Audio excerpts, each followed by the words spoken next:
Oh man, such a beautiful day. It's like nice and overcast. Anyway, I like overcast because it's not so bright, but it's not too dark. It's kind of just like nice. But anyway, coming at you with the top 5 things that you should have as a YouTuber or filmmaker. And this is by no means what you should or shouldn't have, but these are the 5 things, in my opinion, you should have to be able to start and to be able to go about things. So not in any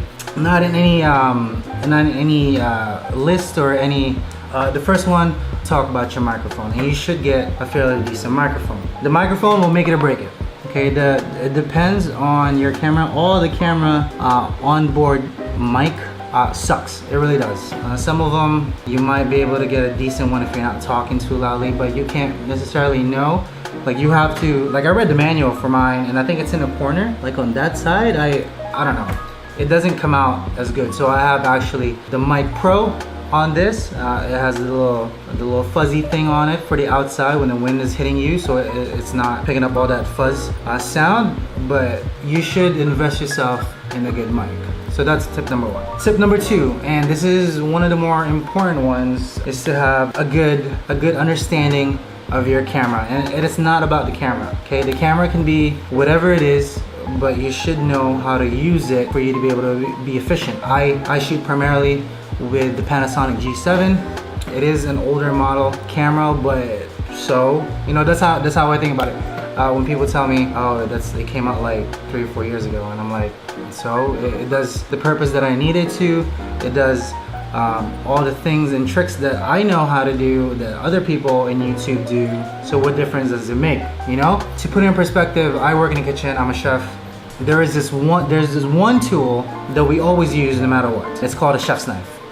Particularly an 8-inch chef's knife. It's an all-purpose knife. You can fillet, you can bone, you can dice, you can julienne, you can brunoise, and it's just a whole.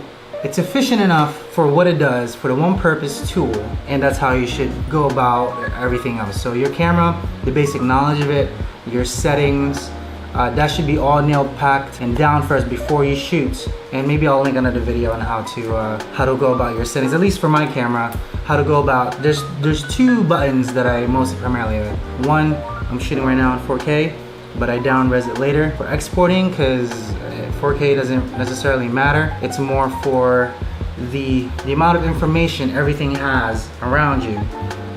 4K is relevant for that, but then you down-res it to 1080 because unless you're watching on a 4K screen, it doesn't really translate well, or your actual video computer desktop screen actually, you know, has a 4K resolution. You're not really getting that benefit. So that's point number 2. Point number 3, and the more important thing, you should not store your footages, your pictures, whatever, in your desktop or laptop. You just should not. I mean, you can somewhat if you really want to, but getting an external hard drive like this one. I have the LaCie, I forget which one this is. This is the 4 terabyte one. This is efficient for what it does. Okay, it's just one big, massive hard drive. It's rugged. I've dropped it a few times. It doesn't do anything. It's awesome.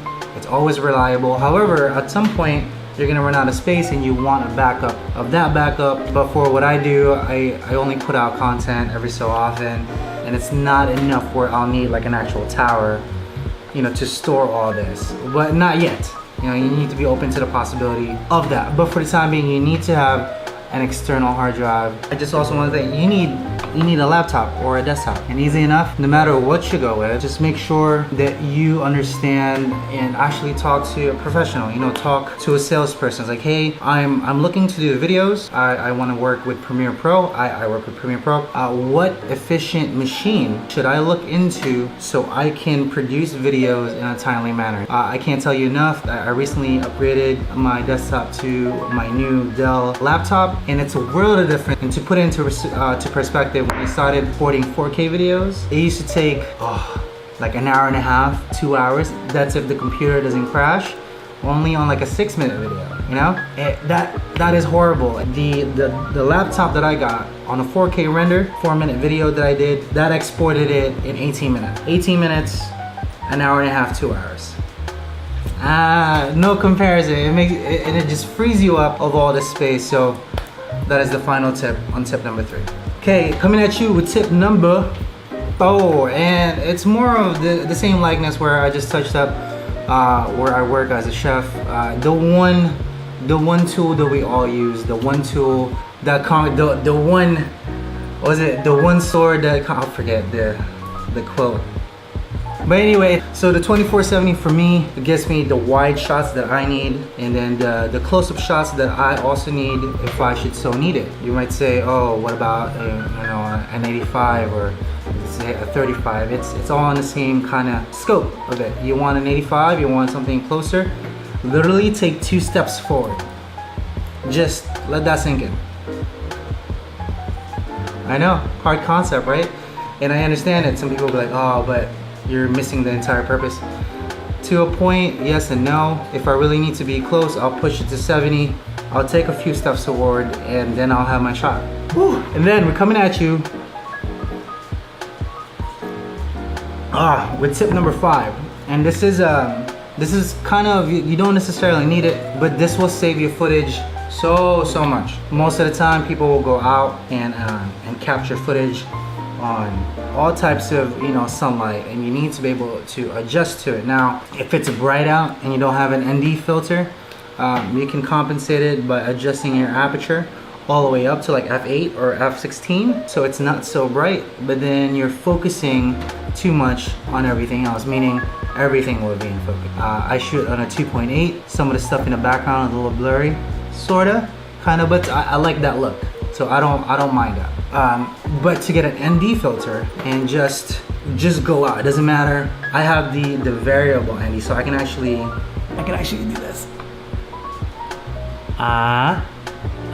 Now if it's too bright, if it's too much outside, you can just slowly kind of just get the correct exposure and go on about you there.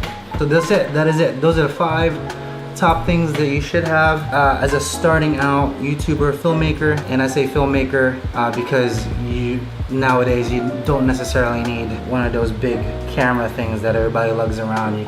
So that's it. Thank you so much for joining in. We post every Monday at 10:30 in the morning. Follow and like, subscribe, that whole shebang. I think it's on this side or this side. It doesn't matter. The link in there. Thank you so much, and we'll see you on the next one.